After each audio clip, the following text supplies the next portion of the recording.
Shalom, selamat malam Bapak Ibu Saudara yang kekasih dalam Tuhan Yesus. Kembali kita bertemu di dalam doa multiplikasi GPT Firman Kudus.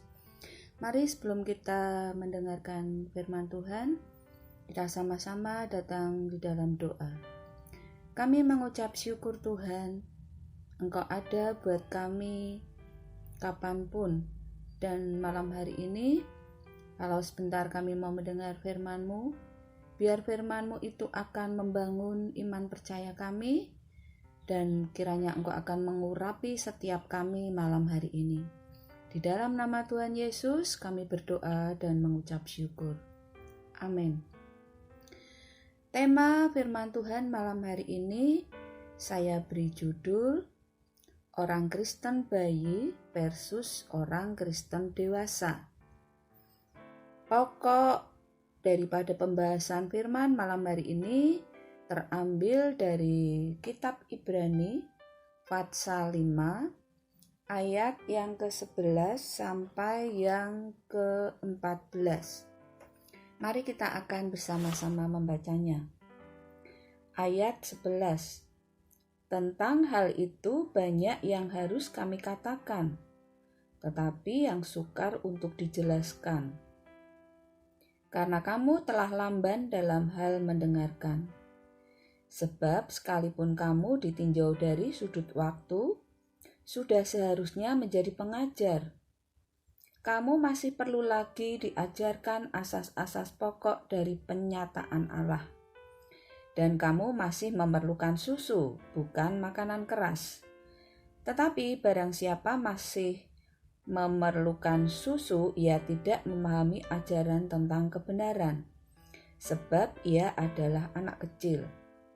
Tetapi makanan keras adalah untuk orang dewasa yang karena mempunyai panca indera yang terlatih untuk membedakan yang baik daripada yang jahat. Kedewasaan rohani seseorang tidak ditentukan berapa lama orang itu jadi Kristen.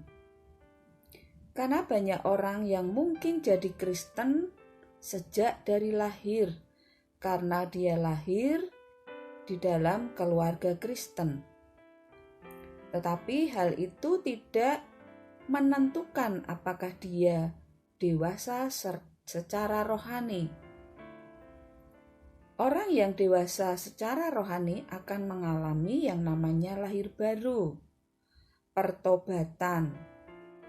Kalau tidak, yang terjadi adalah orang itu tidak bertumbuh, tetapi menjadi Kristen ya Kristen-Kristenan. Ibadah ya cuman kebiasaan karena hari Minggu harus ibadah, tetapi tidak ada keinginan untuk menjadi lebih baik, bertumbuh secara rohani, sehingga orang-orang itu akan menjadi bayi-bayi rohani. Dan ciri bayi rohani adalah mereka tidak suka dengan makanan keras. Tetapi di ayat tadi dikatakan di ayat 13, sebab barang siapa masih memerlukan susu, ia tidak memahami ajaran tentang kebenaran, sebab ia adalah anak kecil. Jadi kalau mendengar firman Tuhan, maunya itu yang mengenakkan telinga.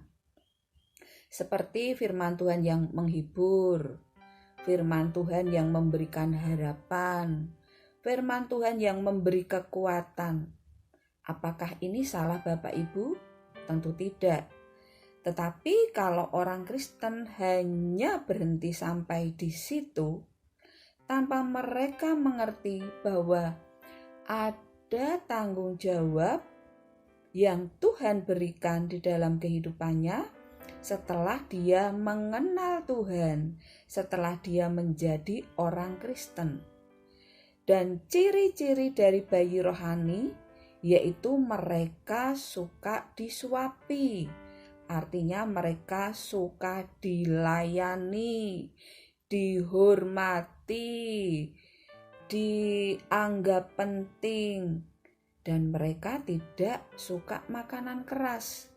Mereka tidak suka ditegur, tidak suka didisiplin, tidak suka dinasehati. Karena apa? Bayi-bayi rohani ini panca inderanya tidak terlatih. Kenapa di dalam ayat ini, ayat bahasan ini, di ayat 14, sebab mereka tidak bisa membedakan yang baik daripada yang jahat. Ini berbicara tentang panca indera di dalam kehidupan kerohanian kita. Kalau kita meneliti lebih lagi, yang dinamakan panca indera itu terdiri dari mata, telinga, hidung, mulut, dan kepala kita yang berisi otak, ya. Nah, bayi-bayi rohani ini tidak terlatih. Karena apa? Karena mereka memang tidak berlatih dan tidak ada keinginan untuk melihat, mendengarkan, mencerna firman Tuhan yang seharusnya sudah saatnya mereka terima.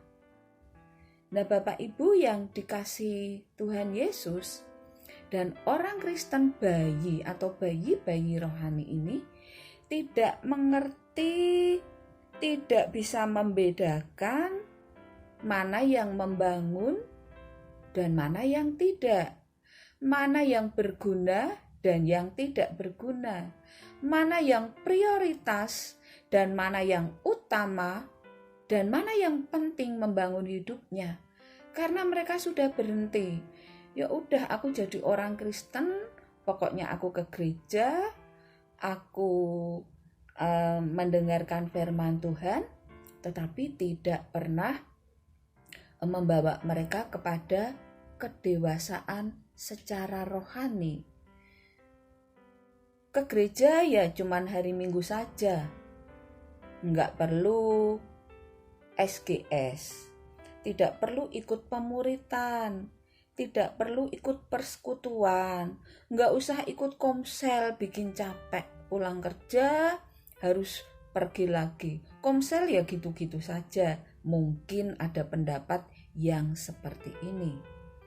Dan orang-orang Kristen bayi rohani ini, mereka tuh cari aman kalau di komunitas. Ya mereka nggak mau jadi saksi. Nanti dikira orang fanatik, dikira orang sok suci. Jadi Kristen biasa-biasa saja. Dan kita belajar di dalam pemuritan, ya, ada yang menghalangi orang-orang Israel untuk beribadah kepada Tuhan, yaitu Firaun.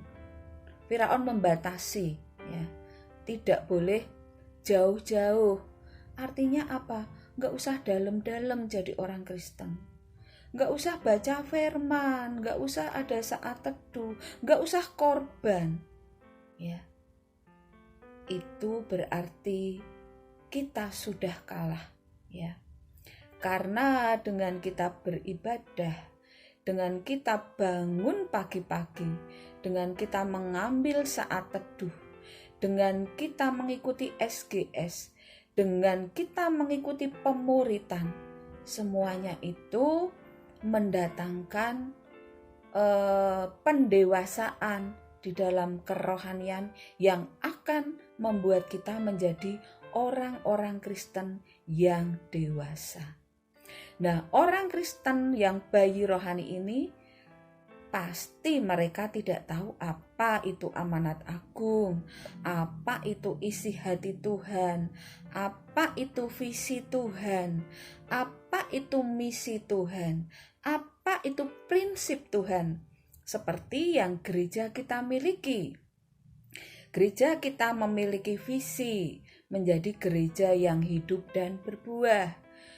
Ada misi, yaitu menyelamatkan, menggabungkan, memuridkan, kemudian mengutus. Ada lagi prinsip, ya, ada 10 prinsip di dalam gereja kita.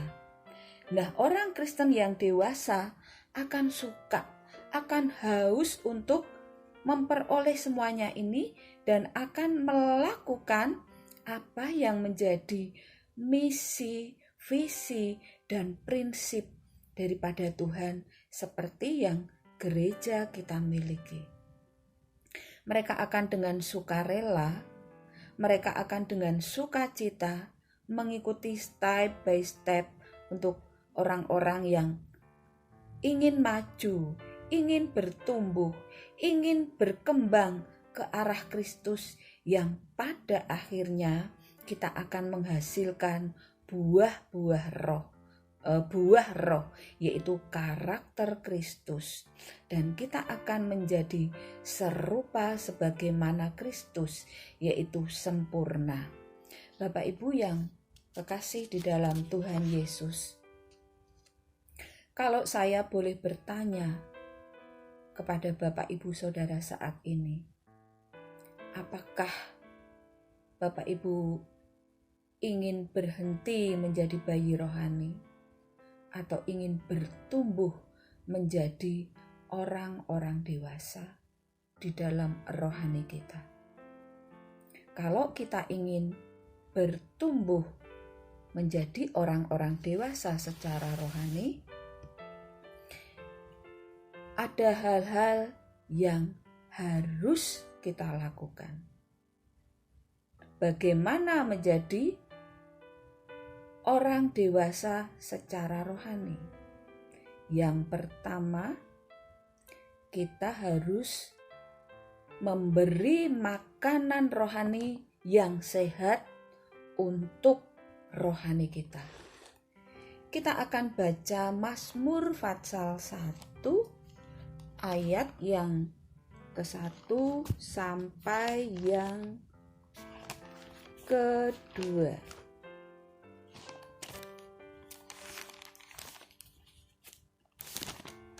Demikian firman Tuhan. Berbahagialah orang yang tidak menurut nasihat orang fasik, yang tidak berdiri di jalan orang berdosa, dan yang tidak duduk dalam kumpulan pencemooh. Ayat yang kedua, tetapi yang kesukaannya ialah Taurat Tuhan, dan yang merenungkan Taurat itu siang dan malam. Taurat di sini berbicara mengenai firman Tuhan. Nah, firman Tuhan ini harus menjadi makanan kita, kesukaan kita sebagai orang-orang yang dewasa secara rohani. Bukan berhenti kepada suka, tetapi merenungkan. Kapan? Yaitu siang dan malam. Yang kedua, kalau kita mau menjadi orang Kristen yang dewasa, kita harus mau berlatih. Yaitu kita latihan, melatih tubuh kita, membiasakan tubuh kita untuk kita berkomunikasi dengan Tuhan, berdoa kepada Tuhan. Di dalam 1 Timotius 4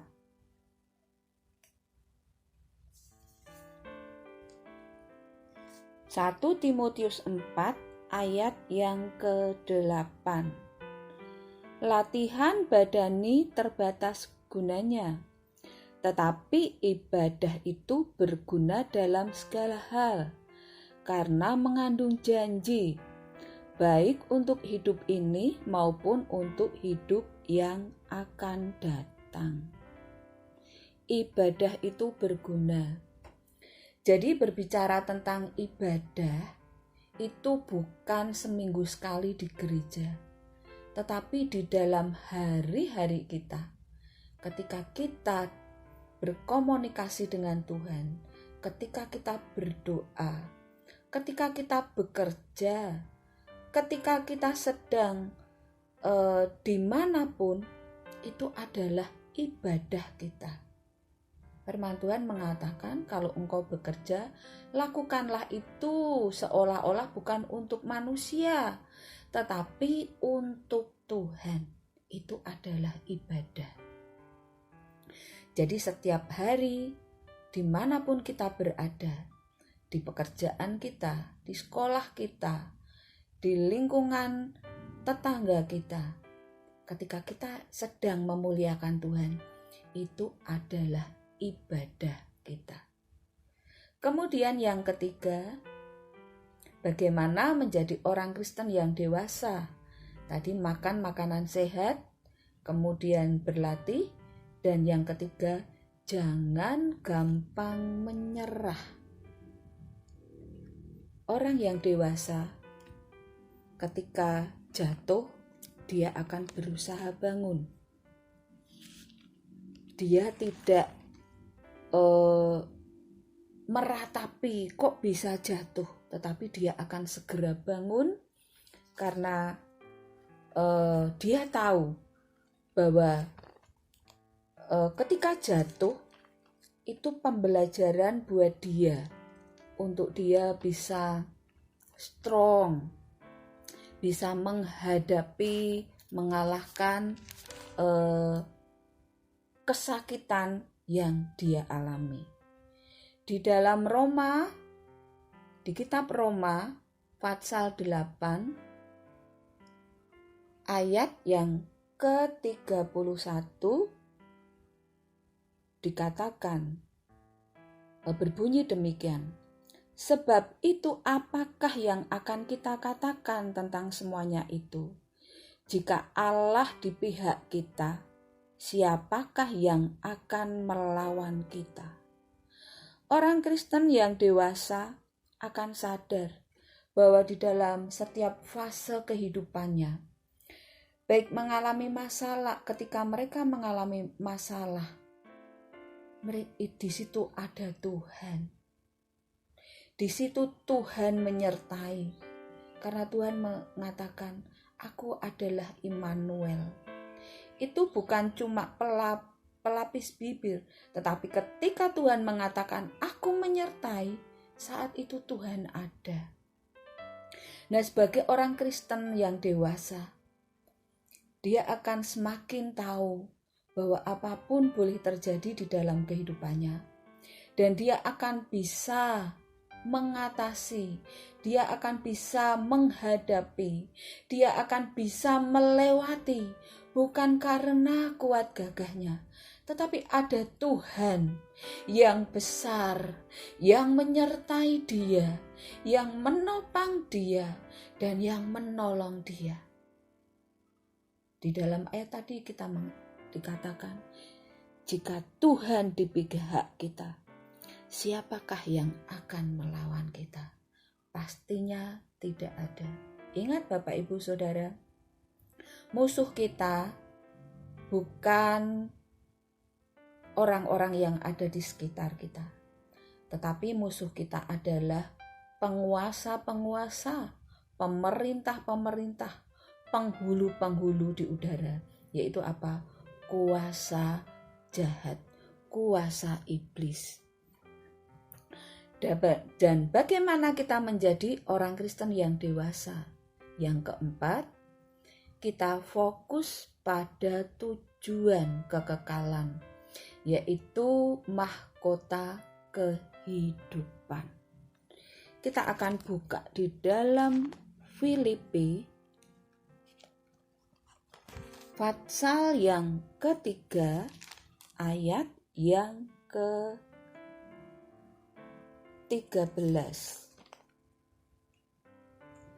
Saudara-saudara, aku sendiri tidak menganggap bahwa aku telah menangkapnya. Tetapi ini yang kulakukan. Aku melupakan apa yang telah di belakangku dan mengarahkan diri kepada apa yang di hadapanku. Jadi goal apa yang ada di hadapan kita, itu yang akan membuat kita memiliki gairah, memiliki semangat untuk kita terus berjuang, untuk terus kita pada tujuan daripada Tuhan Yesus, yaitu hidup kekal dan mahkota kehidupan di dalam kehidupan kita.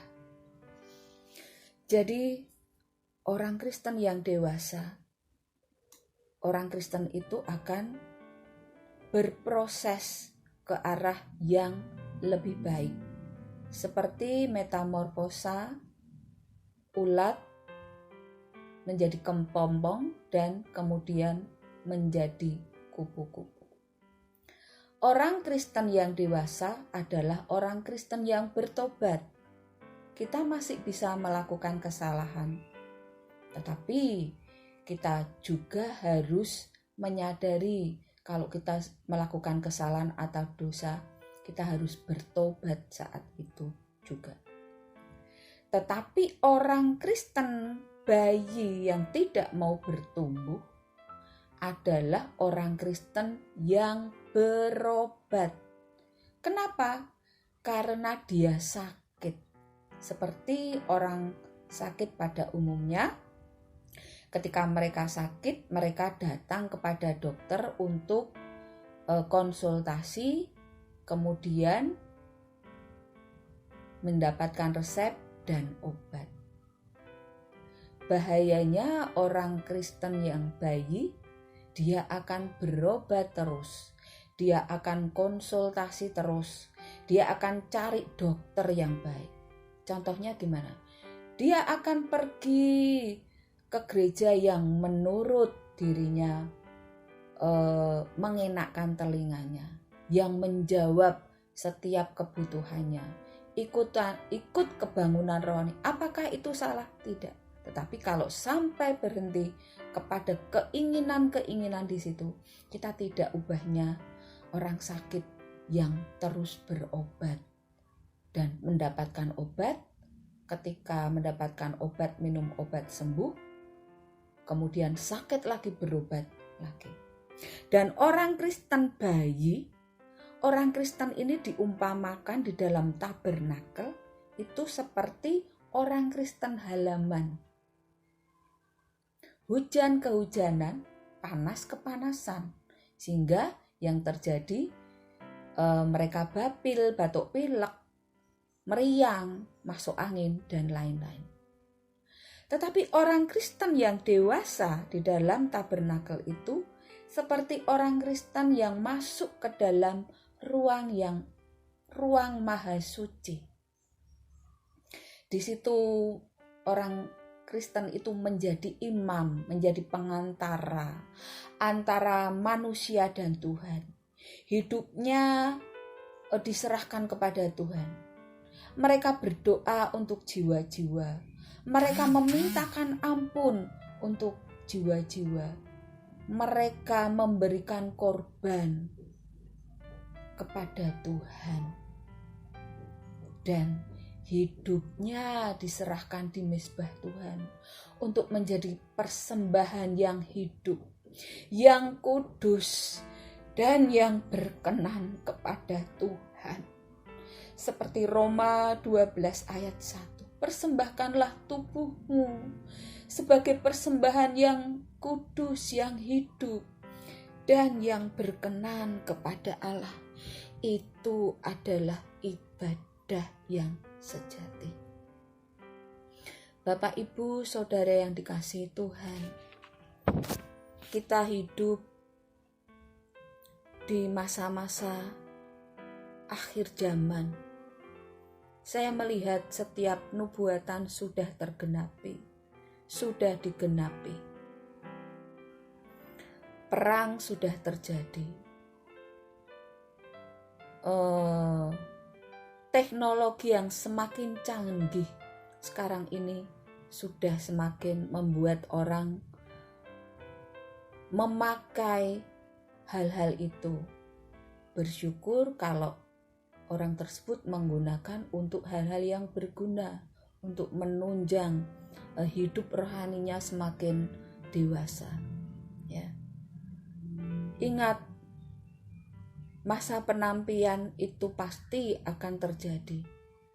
di mana gandum, di mana ilalang, di mana domba, di mana kambing, itu akan ditentukan oleh Tuhan. Kita masuk di dalam golongan mana? Gadis bijaksana atau gadis bodoh? Kita masuk di kelompok mana? Mari saya mengajak untuk kita mencapai pada kekekalan, kepada tujuan Tuhan Yesus. Kalau seperti pembalap, ketika dia akan menuju ke garis finish, dia akan menggunakan gasnya itu gaspol. Ya. Ndak eman-eman. Ya. Gaspol. Demikian juga dengan kita. Ya. Kita sudah diajari semua di dalam pemuritan. Kita sudah semua diajari di dalam SGS. Di dalam kehidupan kekristenan yang dewasa, kita juga harus punya visi, misi, prinsip secara pribadi di dalam kehidupan kita. Supaya apa? Supaya kita bertumbuh ke arah Kristus. Supaya kita bertumbuh menjadi orang-orang yang memiliki karakter Kristus. Memiliki buah roh yang bisa dirasakan oleh sesama kita. Kita mau katakan saat ini, aku adalah gereja yang hidup. Aku adalah gereja yang berubah. Aku adalah gereja yang berbuah. Ketika kita melakukan semuanya ini, kita akan menjadi mempelai-mempelai Kristus yang layak mendampingi Kristus kelak di kerajaan 1000 tahun. Saat ini yang harus kita lakukan, kita mendandani hidup kita sedemikian rupa, supaya tidak ada kerut, tidak ada cacat di dalam kehidupan kita. Dan akhirnya Tuhan akan mengatakan kepada kita, engkau sudah dewasa, engkau siap menikah, dan engkau siap melayani aku bersama-sama di dalam kerajaanku, yaitu kerajaan pemerintahan 1000 tahun. Bukankah ini yang kita rindukan? Bukankah ini yang menjadi tujuan kita? Kita menggenapi setiap rencana Tuhan di dalam kehidupan kita. Mari kita akan terus berjuang dan kita akan terus memandang kepada hal-hal yang kekal, yang berguna di dalam kehidupan kita, yaitu kita semakin bersekutu dengan firman. Di dalam 2 Timotius pasal 3 ayat 16 dikatakan, segala tulisan yang diilhamkan Allah memang bermanfaat untuk mengajar, untuk menyatakan kesalahan, untuk memperbaiki kelakuan, dan untuk mendidik orang dalam kebenaran. Mari Bapak Ibu Saudara yang dikasihi Tuhan, jika kita ingin menjadi orang-orang Kristen yang dewasa, maka yang pertama kita harus makan makanan sehat. Kita harus terus berlatih. Yang ketiga, kita jangan gampang menyerah. Dan yang keempat, fokus pada tujuan kekekalan. Dan saatnya nanti kita akan mendapatkan mahkota kehidupan. Mari kita lakukan amanat agung, yaitu pergilah jadikan semua bangsa muridku, dan kita akan menjadi orang-orang Kristen yang dewasa, yang menyukakan hati Tuhan, yang berkenan di hadapan Tuhan. Kiranya firman Tuhan bisa menjadi berkat buat kita semua. Tetap semangat dan Tuhan Yesus memberkati. Shalom. Amin.